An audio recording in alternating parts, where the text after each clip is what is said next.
Gözünüz aydın. Artıq Azərbaycan futbolunda dedikodudan açıq danışırlar. Milli komandanın baş məşqçisi Ayxan Abbasov dünənləri Şamaxı oyunundan sonra oyunu bir kənara qoyub, ən əsas da arxaca danışmadan, dedikodudan söhbət edib.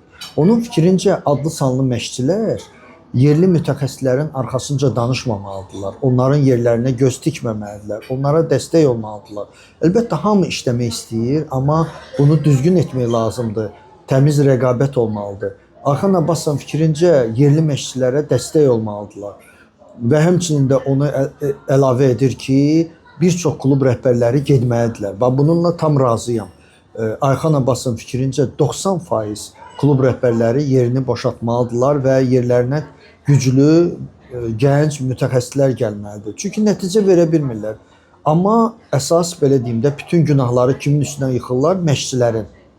Ayxan Abbasov həmçində onu əlavə edir ki, inşallah yayda ya milli, ya Şamaxı bir işdə qalacaq və necə deyərlər, onun arxasınca da danışmaq lazım deyil, hər şey yaxşı olacaq. Doğrudan maraqlıdır. Olimpiya oyunlarında dedikodu yarışı olsaydı, kim birinci yeri tutardı?